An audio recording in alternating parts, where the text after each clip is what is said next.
Welcome to the Global Addiction Therapeutics Innovation Day. Let's welcome next speaker, Dr. Nicholas Jacobson from Dartmouth College. And the topic of his talk is use of generative AI chatbot for mental health treatment.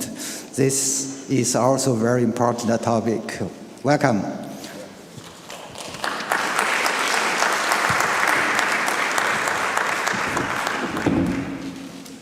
Thanks for the invitation to present here. I'm going to be talking about our work that we have been doing since 2019 in designing and evaluating a generative AI chatbot to deliver psychotherapy for mental health. So I work in the area of mental health. I am likely speaking to folks in the choir here, but mental health conditions are highly prevalent, really occurring in any 1 in 3 people in a given year. And these disorders are a leading cause of global disease worldwide and associated with really significant all-cause mortality, so quite burdensome. Most folks in most care systems, both globally and within the United States, which is where I am located, really don't receive any treatment for their condition. And globally, if you look at the number of mental health providers of any kind per just folks with an anxiety or depressive disorder, there's between about 1,300 to 1,800 patients per provider of any kind, and that's just not sustainable per year. So like if you think about the prevalence of these, this is the yearly annual prevalence rate. The providers would have to treat a caseload of like 1,300 to 1,800 patients per year to actually meet really the massive need. Because of this, we just do not have enough providers to go around, and there are a lot of folks that don't receive treatment. So because of this, there's this huge challenge in scaling mental health care, and because of our existing treatments are fairly resource intensive. Training therapists, for example, takes significant time and resources and is inherently limiting in terms of thinking about this as a population level demand. Digital therapeutics are one way that has emerged forward to try to actually scale access to treatment. Unfortunately, although they are highly scalable, folks do not use them for very long. Most folks that would install a digital therapeutic will be gone within 3 days. And you'll see this in probably nearly every digital therapeutic to date. One way to try to prevent this is to try to make them more engaging. So if you think about the history of how digital therapeutics have emerged, a lot of this is translating what used to be in-person content delivered in sessions, and this kind of moved into websites or long-form content, and these types of things are not particularly engaging. So folks within the last 15 years or so have been trying to make this more engaging related to mental health using chatbots. Authored or structured chatbots is some of the main ways that folks have been doing this. I am certain everyone in this room has interacted with an authored or a structured chatbot. They're very popular in customer service applications. One of the main reasons that I think that they are challenging in terms of things is that when you are writing an authored chatbot, and which we have done, you have to script out everything that the chatbot will say ahead of time and navigate all of the potential conversation paths with a response. Because of this, because conversations are actually very fluid and change a lot based on the context, this doesn't work very well. And so you all probably have had the experience of feeling very frustrated on the line with a customer service. And that's the result of the technology. It's just not really conversational, although they're presented in conversational media. They don't really react and are not very personalized, but they do work to some degree. They have some modest effects on mental health conditions. as in standalone conditions, and we've done some work in this area for a long time. However, one of the things that's really challenging about this is they really, because they don't have this fluidity, they don't have this level of personalization, they really lack a lot of connection and relationship formation that underlies a lot of what we know what works in psychotherapy. And so I think that in terms of thinking about the next generation of these things, we've been thinking a lot about that as a cornerstone. Another thing that chatbots and more digital therapeutics also don't address well is comorbidity. Comorbidity is the norm rather than the exception. So both across mental health conditions and across substance use disorders. And these types of things are at best in other types of digital therapeutics often modular, meaning you would have a module of this or a module of that. But when you're experiencing comorbidity on the patient side, these things are often deeply integrated with one another. So somebody who has social anxiety disorder and drinks to try to abate that social anxiety as a form of emotional avoidance. It's not those things are just an alcohol use disorder and a social anxiety disorder. They're inextricably linked together. So we've been focusing on this within generative AI for mental health in large part to try to address all of these things. It can adapt in a lot of ways like a human will in a fluid way to actually adapt a tailored and drive a tailored response. We are then really hope that this would actually lead to greater personalization and higher engagement due to these capabilities. So a lot of this is due to a convergence of factors where we're bringing the technology together to actually then improve things. So we have really designed it to try to be purpose-built and not tested in some kind of general purpose way, really specific to mental health care. So we have developed an AI chatbot to do this.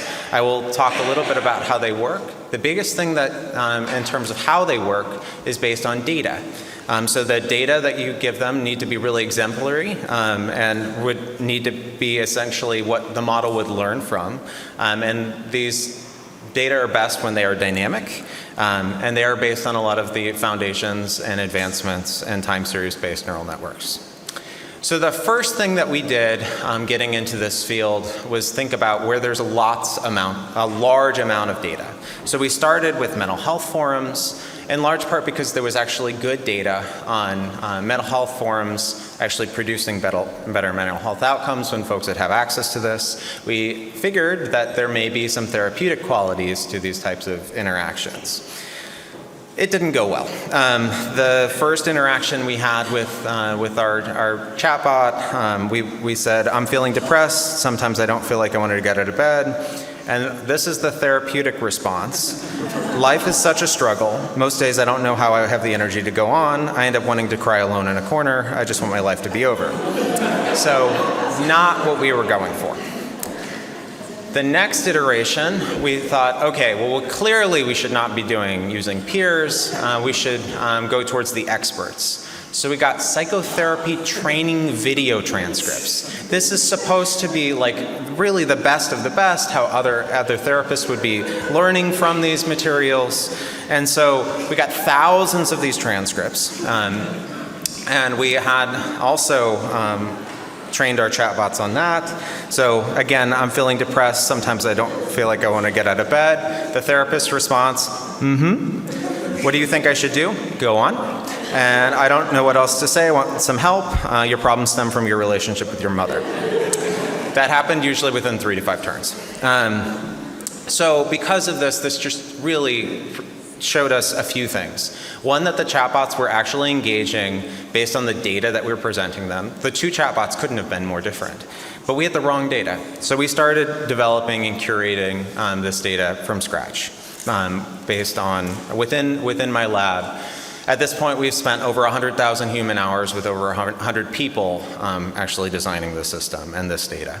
So at this point, really about 1 in 10 responses were personalized and actually something that would be adequate in terms of the psychotherapy transcripts, which is that bottom left, which is the end of 2019 when we were training those models. We then started to create untrained models based on the data that we were creating. You can see as the data grew, all of a sudden we had massive jumps in performance. These are based on internal evaluations from our team in terms of the clinical appropriateness.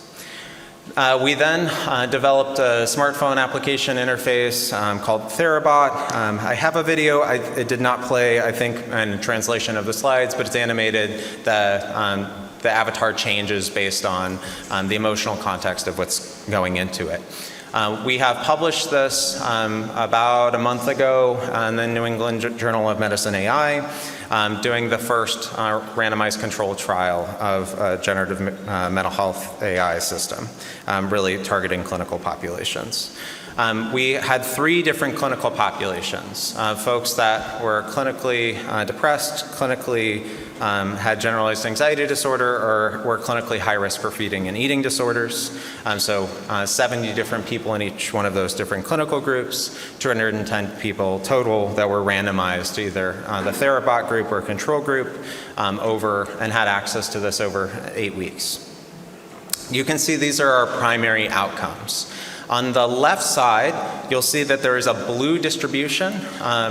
This is the amount of change the distribution of change that folks experienced over the course of the trial. So in the top left panel, you'll see the PHQ-8 from pre to post, so pre being at the baseline to 4 weeks later. On the purple is the overlapping distributions between the treatment group and the control group, and on the right side, you'll see the distributions of changes of the control group. So in the control group, you can see that on average, most folks in the control group did experience some symptom reduction as you would experience normally. When you get folks at their worst, they tend to get a little bit better when you measure them again later. But our treatment group got, those who had access to Therabot got a lot better. So we had very large differential symptom reductions. The effect sizes were large in quantity and would mirror what you'd see often in a gold standard approach of treatment for all of our outcomes. So they were all significant across all the 6 outcomes.